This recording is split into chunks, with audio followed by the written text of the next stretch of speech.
This is the brief story of our trip to visit Pagani and drive the Waira. These are crazy smash and grab raids, really. Shoot what you can, live for the moment, and a part of me exists purely for this. We just landed in Bologna and the baggage carousel isn't even whirring yet, and I think there's only one plane landed. So it's right beside the terminal building, so we're just sort of wondering where our bags are with 200 other people, having just been thrown around like a rag doll on BA 666 from Gatwick. Doesn't make travel, but I'm excited because you know what? Coming to Italy, coming to Supercar Valley, Bologna, driving to Modena, it's always special. I've not been here for a long time, largely because Ferrari didn't like me anymore. That's another story. So why is it whenever you book a hire car, you always book the one with the massive queue and look, there's 60. There's like 4 others down there. Is there someone out there to check the car over before? No, but if there are some action, if you find other damages, small damages don't worry. Sure.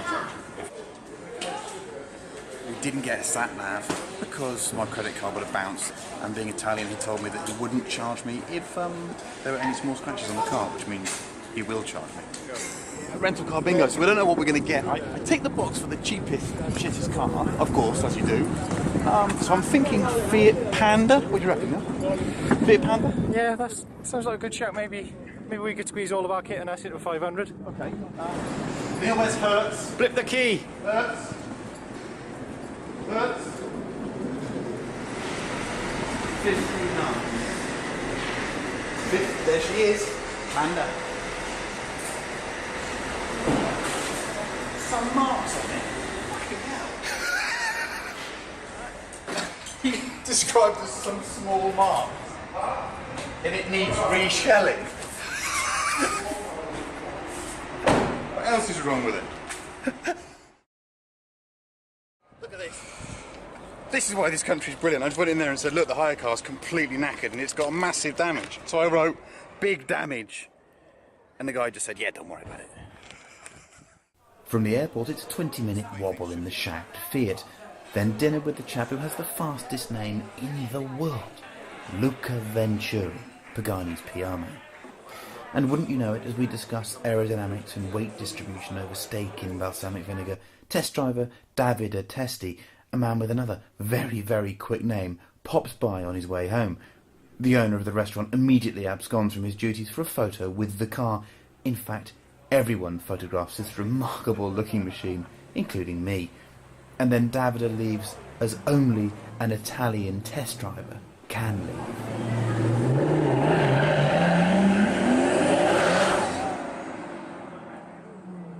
Next morning it's off to the Pagani factory and an introduction from the man himself, Horacio Pagani, who always talks about his creations with the zeal and passion of a father displaying his newborn child.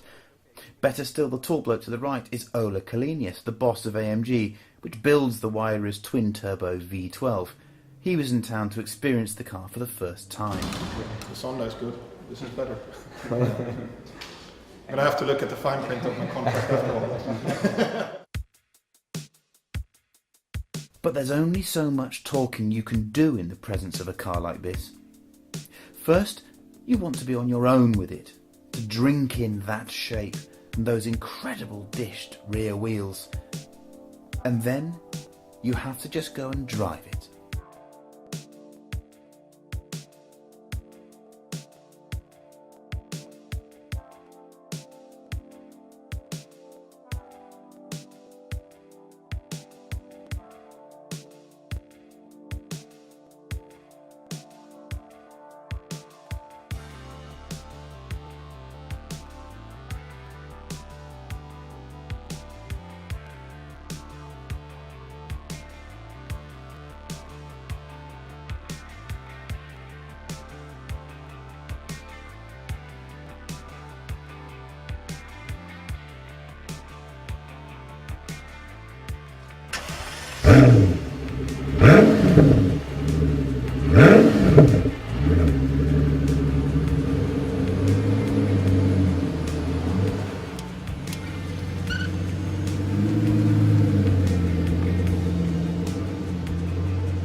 And so finally I'm driving the Waira. That's the first point to make. It's called the Waira, not the Waiara or the Waira or the Hiara. It's Waira. One day I'll learn to say it properly. Mr. Pagani probably doesn't like the way I say it, but I'm trying, okay, Horatio, I'm trying. What do we think about this car? Rather predictably, it's not like anything else I've driven. I'm now on quite a bumpy, quite open A road in Italy. I've got quite supple suspension. I've got a gearbox that's running in automatic mode. And actually, even though I've got 7 gears, because of the torque on offer, I need about 3 gears. This is a car that is easy to drive. That's the first point. It's easy to drive. Why is it easy to drive? Well, there's so much torque, 1,000 Newton meters. Get that? That's 737 foot-pounds of torque in a car that weighs 1,350 kilograms dry. That's outrageous. And it means that you just squeeze the throttle, the boost builds at around 2,000 RPM, and you don't have to think about it. Pedal weights are quite heavy, obviously only 2 pedals. But for me, one of the reasons why this car is easy to drive is the steering. It's very, very accurate and it's very precise and it's got a good amount of feel. And that means that you can place the car. And these massive hypercars, you've got to be confident that you're not just going to take the sides off to be able to drive it properly on the road. So that's what I've got. I've got a car that is perfectly relaxing to drive. It rides well enough. The cabin is big and airy, and whereas an Aventador's kind of up and at you and you feel like you're stuck in between, wedged in between great big amounts of fascia and centre console, this is big and open. My knee can move in front of the centre console, and of course the quality of the cabin and the jewellery that's going on in here is just staggering. You know that. And we'll have a look at that now because we need to celebrate the details on this car. Carbon, polished metal and leather meet in one great writhing lump of loveliness. The clock faces are illegible, but the central readout is electronic and clear. The wheel is nearly perfect in shape and size, the paddles feel good, but the stumpy gear lever is almost too cool not to use itself. The signature quad exhausts are in pure titanium and the system weighs just 12 kilograms. Suspension is identical to the Zonda R, which lapped the ring in 6 minutes and 47 seconds. The car has around 730 horsepower from a 6-litre twin-turbo V12 by AMG. It's a bespoke engine for Pagani and it has its own internal code. For geeks like me, M158, like that. It's a massively impressive power plant, and of course that's the brilliance of Pagani. Rather than going out and trying to do his own engine, he's using something that he knows works from a company that has kind of unprecedented skill at making massive horsepower. So the AMG power plant is crucial to this package. Perhaps the key issue around the Waira is the noise, or rather lack of it, or rather presence of turbocharger noise. Being turbocharged, this car just cannot sound like those amazing Zondas we had before, particularly that last R version, which just, sounded like all sorts of bad things going wrong in the right way. So we have turbo noise this time. Here, I'll give you some. Get a load of this.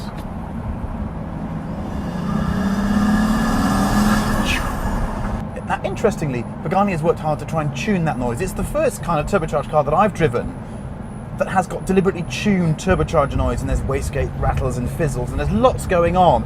Does it sound as good as Zonda? No. It's a different noise, and one that I think over time could become quite special. So to turn the Waira into something that's actually not that friendly and is a full-on supercar, hypercar experience, there's a button here that says ESC. You get it in sport mode and you hold it down for 5 seconds and you hear a little dink. And you look at the dashboard and it says ESC off. And you get a little squiggle sign on there. And now you're on your own. So, second gear, coming up this rather narrow mountain pass of a road. Front end is great, but the performance is nuts. Oh yes!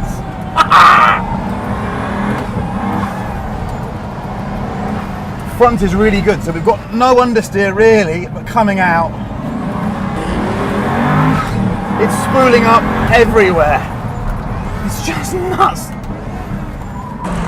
Steering's a bit slow for these sorts of roads, but as you can see, I'm having to work quite hard.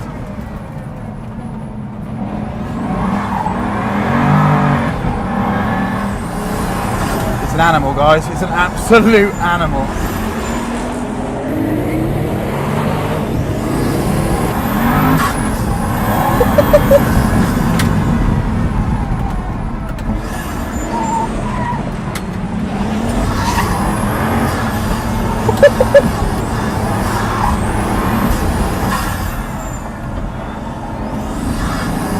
What a machine! I mean, the fact that it's two-wheel drive as well. So yeah, the billionaire can drive it in automatic mode, but I tell you what, if you want to be a hooligan,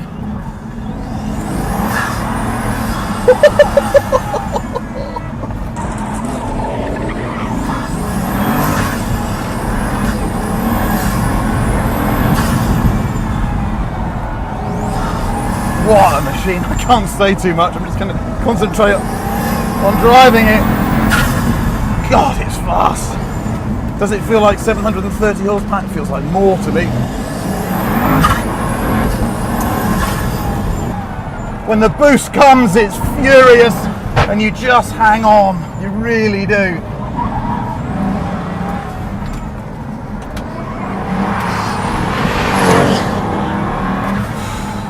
It's fast. It's fast. And there's flaps going off, and there's all sorts of drama and theatre. This is just pure hypercar. And anyone that thinks that Pagani's gone soft needs to come and sit in this now, because this is Veyron power to weight ratio through 2 driven wheels with, wait for it, no traction control.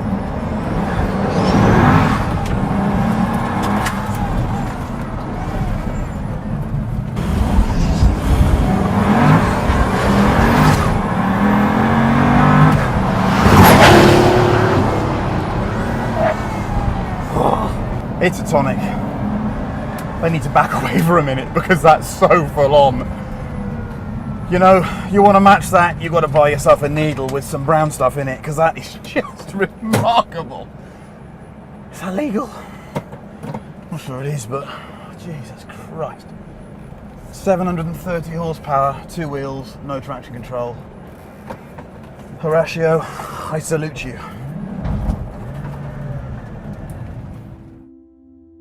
I needed time to cool my oil temperature after that. And here's the nitty gritty. Yes, the steering is great, but so is the damping, with the manually adjustable Öhlins shocks set to pretty soft. The ceramic brakes have decent feel and earned their keep. Pedal effort is pretty high though. The 7-speed X-Track gearbox is a peach, fast and enjoyable in manual mode, yet weighs just 96 kilograms and is mounted transversely. The powertrain package is neater than the Zonda, so the weight distribution is a perfect 50-50. And as for the active aerodynamics, I didn't go fast enough to test them, but who cares when they look so damn cool?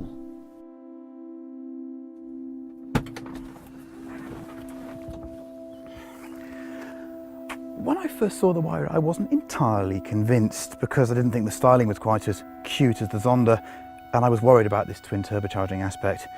Now I've driven the car, I have to say, I got it wrong. Do you know what, in the flesh, when you park it next to a Zonda, it just looks more modern, it just looks more appealing, it just looks cleverer. And I've never seen a car that's had so much detail lavished on it. It's extraordinary, truly extraordinary. But they haven't forgotten about the driving experience, because this is a very clever car and I hadn't quite expected the breadth of talent. You can leave all the buttons in place and you can leave it in automatic and it's entirely usable. Okay, it's not a Nissan Micra, but as long as you've got a modicum of talent, you won't have a problem mooching around in this car, as I explained. But if you turn the systems off, I can't think of another car like this. 730 bhp, an even bigger torque figure, 2-wheel drive, and you're on your own. It's an animal, as you can see. I was sweating away, genuinely enjoying myself. What is this car? I suppose it is the definitive hypercar, because it's that style statement, it's that aesthetic statement mixed in with an unforgettable driving experience. Yeah, love it.